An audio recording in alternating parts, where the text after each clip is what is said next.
So let us start the change of basis, and this is very important topic in linear algebra. The change of basis, that is the most important concept in the linear algebra, that is the transition matrix.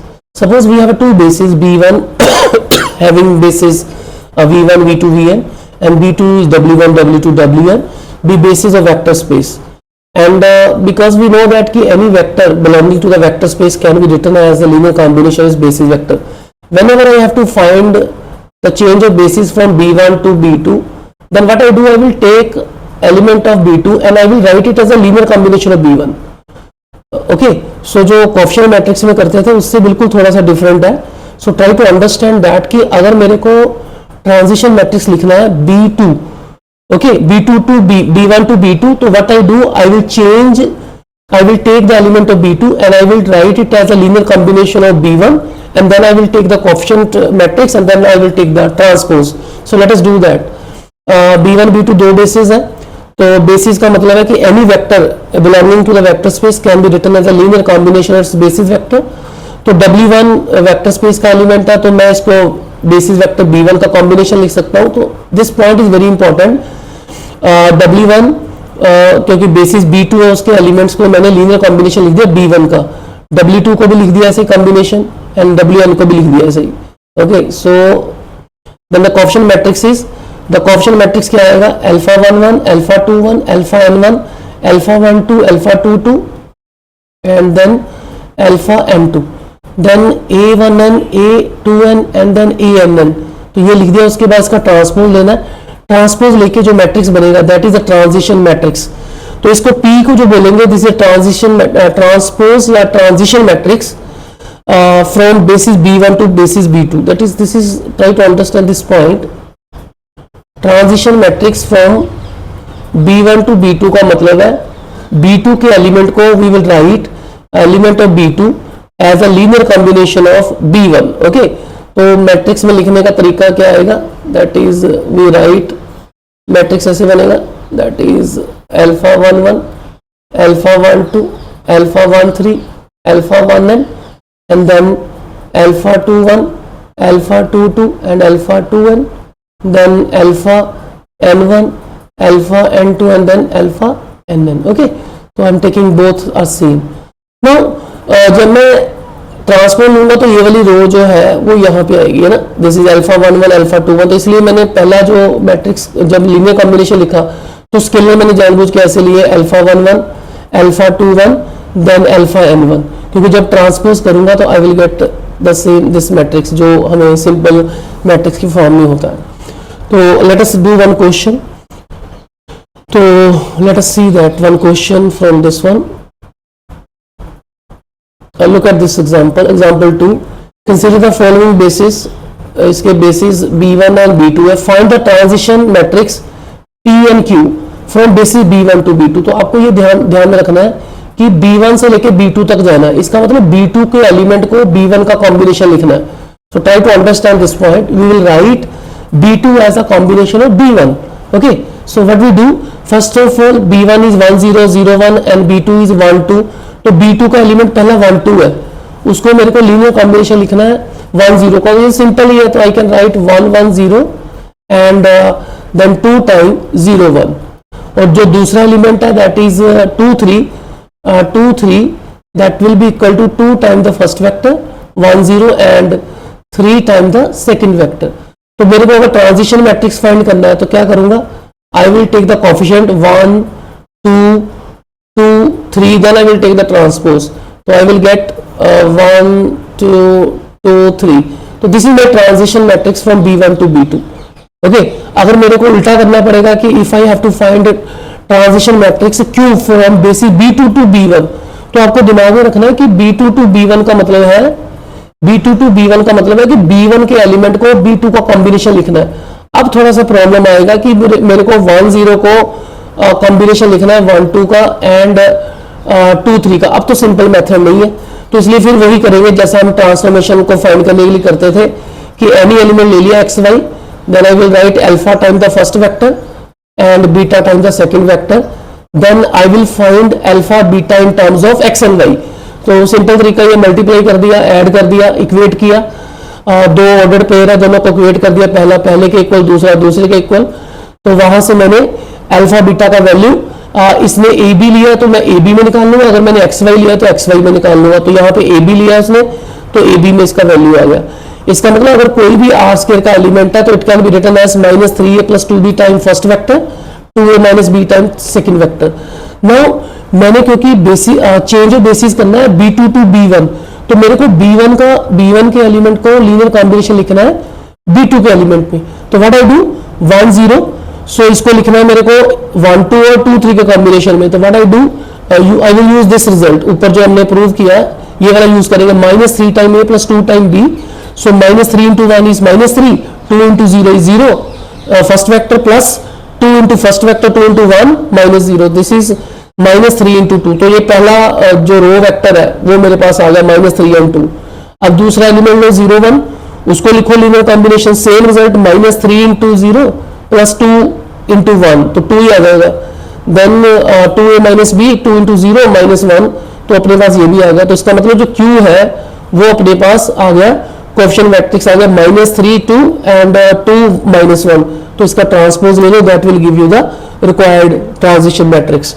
तो ये इतना काम तो ये हो गया आसानी से, है ना, कि we have done this thing.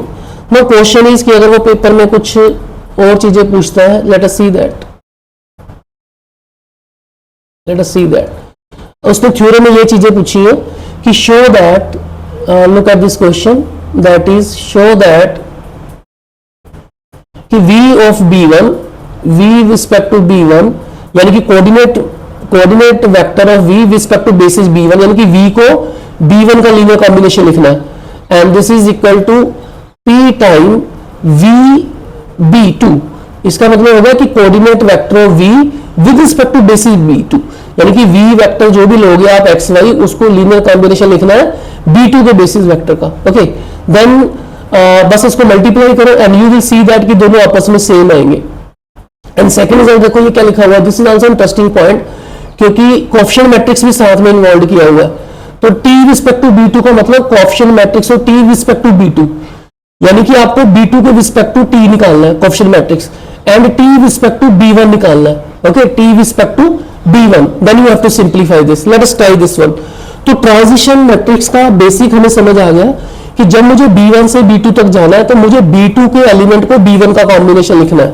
जब मुझे b2 से b1 जाना है तो then I have to write b1 as a linear combination of b2। Okay, that will be the transition matrix. तो let us move for further theorem. तो उसके लिए हम करते हैं कि what we can do, look at this thing, that is v कोई element लिया आर स्क्वायर का और उसको मेरे को रिप्रेजेंट करना है b1 b2 के कॉरस्पॉन्डिंग, तो पहला आ गया 1 0 b 0, ये तो सीधे लिखा गया। तो इसका कोऑर्डिनेट वेक्टर क्या आएगा, coordinate vector will be a b, उसका ट्रांसपोज, तो ये कॉलम वेक्टर बन जाएगा। सिमिलरली मेरे को कोऑर्डिनेट वेक्टर लिखना है with respect to basis b2, तो वो भी हमने निकाला हुआ -3a + 2b 2a + b, तो वो भी आ जाएगा, उसका ट्रांसपोज कर देंगे, ये पहला एलिमेंट ये दूसरा element, then we take the transpose, ये आ गया। Now I have to verify the result.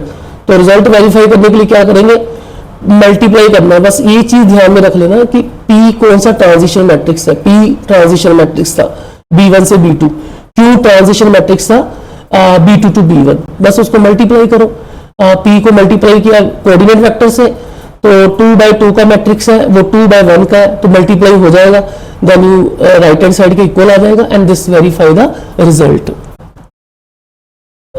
Let us see the second part of this question, that is we have our two bases b1 b2, तो हमने उसका transition matrix निकाल लिया हुआ है। तो अब हम अगली क्वेश्चन की तरफ बढ़ रहे हैं कि अपने को t रिस्पेक्ट टू b1 भी निकालना पड़ेगा, t with respect to b2, and this is equal to p inverse, and then t with respect to b1, and we have to multiply with p।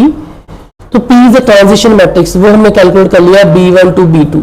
तो b1 से b2 का मतलब कि b2 के element को b1 का linear combination लिखना है, तो उसके कोएफिशिएंट को ट्रांसपोज करके वो p आ जाएगा, and p inverse will be is equal to inverse of a p।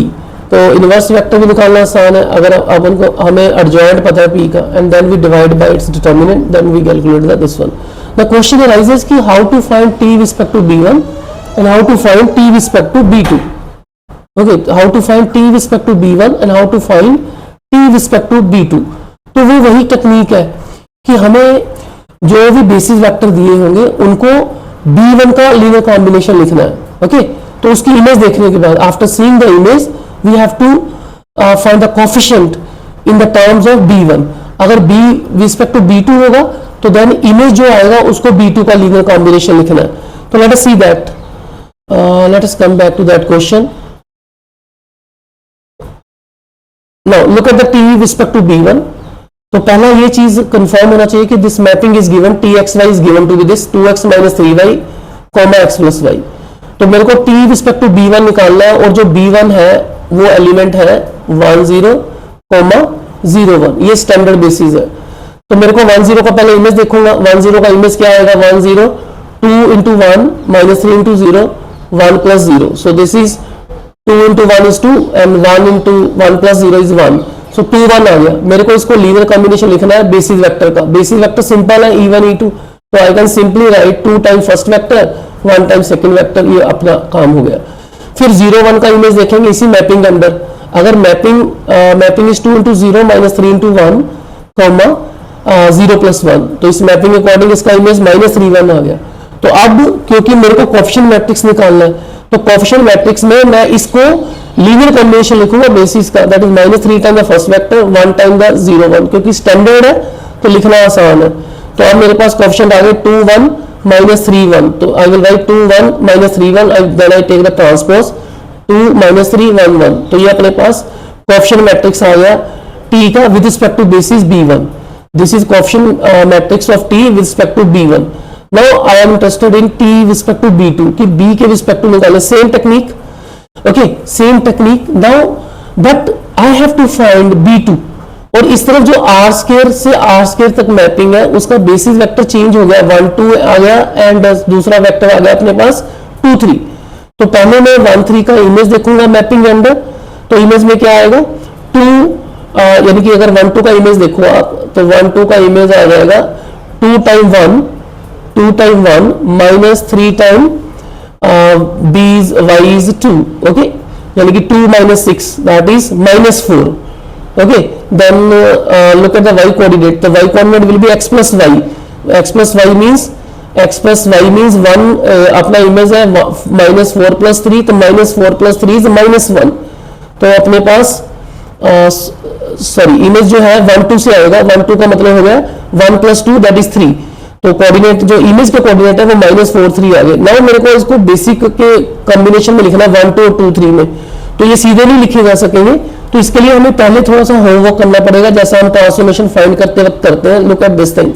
तो ये हमने पहले लिखा हुआ है कि कोई भी एलिमेंट एक्स वाई टाइप या ए बी लिख लिया उसको अल्फा टाइम 1 2 बीटा टाइम 2 3 लिख के जो अल्फा बीटा है उसको ए बी के टर्म में निकाल लिया. ओके, ये वाला आ गया कि जो ए बी है उसको 1 2 का कॉम्बिनेशन 2 3 का कॉम्बिनेशन कैसे लिखा जा सकता है? -3a + 2b and 2a - b. So now I am using this fact. तो मैं ये वाला फैक्ट यूज कर रहा हूं. तो ये वाला फैक्ट यहाँ पे यूज किया. ठीक है, that is this here and here. तो ये इसका लीनियर कॉम्बिनेशन आ गया. सिमिलरली 2 3 का इमेज देखा वो -5 5 आ गया. फिर उसको उसका लीनियर कॉम्बिनेशन लिखा जो ऊपर लिखा हुआ था 2a + 3b वाला कॉन्सेप्ट. ये जो हमने ड्राइव किया था ये आपने ड्राइव कर लेना. -3a + 2b of this vector 1 2 and 2a - b into 2 3 vector. तो उसके कोएफिशिएंट आ जाएंगे. सो उसके कोएफिशिएंट आ जाएंगे. तो t respect to b2 matrix लिख दिया 18 -11 25 -15. उसका ट्रांसपोज लिया, ये वाला आ गया. तो अब उसको वेरीफाई करना है. तो वेरीफाई करने के लिए क्या करेंगे? वेरीफाई तो इजी हो जाएगा. तो p ट्रांजिशन मैट्रिक्स है, t कोएफिशिएंट मैट्रिक्स है, p इनवर्स जो है वो p का इनवर्स है. We can calculate very easily. Okay, ये डायगोनल एलिमेंट इंटरचेंज कर दो, है ना. या फिर सिंपल ये है कि p इनवर्स निकालने का तरीका है एडजॉइंट निकालो. Okay, then divide by its determinant. Adjoint of p and divide by determinant of p. तो then you take the right hand side. p inverse t is to b. ये भी matrix है, ये भी मैट्रिक्स है, ये भी मैट्रिक्स है. तीनों को मल्टीप्लाई करो, यू गेट सिंगल मैट्रिक्स. और जो सिंगल मैट्रिक्स है वो t रिस्पेक्ट टू b2 है, दिस वन. तो ये रिजल्ट बहुत ही इंपॉर्टेंट है, ये काफी यूज होता है. So please go through this result and sometime he may ask some tough question also कि वो मैपिंग इस तरह से डिफाइन करेगा कि you have to do some hard work. So let us try that question. So let us do very important question जो university का question है कि there is a basis B1 and the basis B1 is given and the basis B1 is given this basis B1 is given 1 iota and basis B2 is also given, that is 1 plus iota, 1 plus 2 iota, and then you say find the transition matrix from A to B1 to B2 and transition matrix from B2 to B1. And similarly he has asked one question कि you have to prove this result also, that is you have to prove that coefficient matrix, now T doesn't stand for transpose, this is the coefficient matrix with respect to basis B2. Okay, this is equal to nothing but the B inverse into transpose नहीं है ये, this is the coefficient matrix okay respect to basis B1 into A. यहाँ पे जो A B दिया हुआ है they are transition matrix. A transition matrix है B1 से B2 तक, B जो है वो transition matrix है B2 to B1. तो ट्रांजिशन मैट्रिक्स लिखने का तरीका बिल्कुल आसान है कि जब मेरे को B1 से B2 तक ट्रांजिशन मैट्रिक्स लिखना है तो मेरे को B1 से B2 तक जाना है, तो इसका मतलब मैं B2 के एलिमेंट को B1 का कॉम्बिनेशन लिखूंगा. जब मुझे B2 से B1 जाना है तो मैं B1 के एलिमेंट को B2 का कॉम्बिनेशन लिखूंगा. This is straight forward. तो जैसे मैंने यहाँ पे लिख दिया है कि 1 iota अपना बेसिस है CR का. CR मतलब complex number over the field of real number. तो मैंने 1 iota को लिख दिया, ये पहला V1 है, दूसरा V2 है. जो दूसरा बेसिस है 1 प्लस iota, 1 प्लस 2 iota, उसको W1 W2 लिख दिया. ओके, तो मेरे को पहला बेसिस वेक्टर निकालना है B1 से B2, तो मैं B2 के एलिमेंट को B1 का कॉम्बिनेशन लिखूंगा. B2 के एलिमेंट का मतलब W1. W1 is 1 plus iota, so simple है ये तो 1 into 1, 1 प्लस iota, तो ये सीधे आ गया 1 into V1, 1 into V2. दूसरा एलिमेंट W2 है 1 plus 2 iota and that is equal to 1 into 1, 2 into iota. तो ये भी सीधे ही आ गया. तो ट्रांजिशन मैट्रिक्स क्या आएगा, तो मैं इनके कोएफिशिएंट लिख लूंगा 1 1 1 2, तो उसका ट्रांसपोज लेके मेरे पास ट्रांजिशन मैट्रिक्स क्या आ गया 1 1 1 2. ये तो सिंपल हो गया अपने पास. नाउ मेरे को अब ट्रांजिशन मैट्रिक्स निकालना है B1 टू B2 तो हो गया, B2 टू B1. तो B2 टू B1 का मतलब हो गया कि मेरे को B1 के एलिमेंट को किसका लीनियर कॉम्बिनेशन लिखना है. I have to write it as a 1 को मुझे कॉम्बिनेशन में लिखना है 1 प्लस iota के और 1 प्लस 2 iota के. अगर ऐसे समझा जाए कि V1 को मुझे लिखना है alpha time W1 beta time W2, तो ये थोड़ा सा कॉम्प्लिकेटेड है. तो what we do, we take simple strategy. तो कोई एक सिंपल सा कॉम्प्लेक्स नंबर लेंगे अल्फा प्लस iota बीटा, तो I will write alpha time the first vector of W1 and beta, sorry not alpha because alpha beta वो तो same हो जाएंगे, तो यहाँ पे कुछ और चेंज करना पड़ेगा, A and B, A B time W2.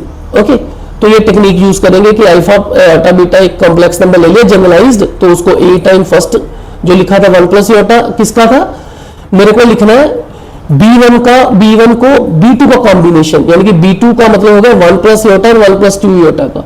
तो इनको रियल पार्ट अलग ऐड करो, इमेजिनरी अलग, देन इक्वेट करो, रियल को रियल के इक्वल, इमेजिनरी को इमेजिनरी. A का वैल्यू अल्फा बीटा में निकाल लो, B का वैल्यू अल्फा बीटा में, अपने पास A आ गया 2 अल्फा माइनस बीटा, B आ गया बीटा माइनस अल्फा. तो इसका मतलब कोई भी कॉम्प्लेक्स नंबर अगर W1 W2 की फॉर्म में लिखना है तो आपको कैसे करना पड़ेगा, अगर कोई भी कॉम्प्लेक्स नंबर अल्फा बीटा है तो then you have to write 2 alpha minus beta W1 time and then beta minus alpha W2 time. तो मेरे पास अगर 1 है तो 1 मीन्स 1 प्लस 0 iota, तो मेरे पास जो अल्फा है वो 1 है, बीटा 0 है, तो I will write 2 time 1 minus 0 W1 आ जाएगा एंड बीटा माइनस अल्फा यानी कि 0 minus 1 W2. So I will have 2 time W1, look at this thing, 2 time W1 minus 1 time W2. Similarly look at the second vector that is iota. So this is 0 plus 1 iota, so alpha is 0, beta is 1, so I will write 2 alpha यानी कि 2 into 0 है ना, 2 into 0 that is 0 minus beta that is minus 1 W1, then beta minus alpha means क्या हो गया, that is 1 minus 0, 1 आ गया into W2. तो ये मेरे पास कोएफिशिएंट वेक्टर आ गया, इसको सीधा लिख लो W1, this is W1, this is W2, तो ये आ जाएगा माइनस 1 इंटू 1. ओके, तो सिमिलरली यहाँ पे भी W1 W2 कर लो, तो ये आ जाएगा 2 time W1 minus 1 time W2. तो coefficient matrix form B2 to B1 वो क्या आ जाएंगे, ये वाले आएंगे 2 -1 -1 1, तो उसका ट्रांसपोज ले लो, अपने पास ये ट्रांजिशन मैट्रिक्स आ गया B। तो सिंपल लॉजिक अपने पास रखो।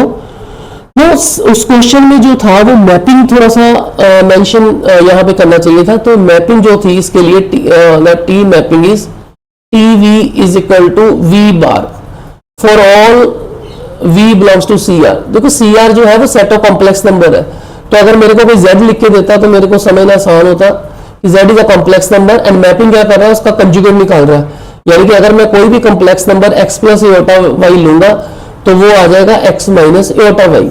सो दिस इज द ट्रांसफॉर्मेशन।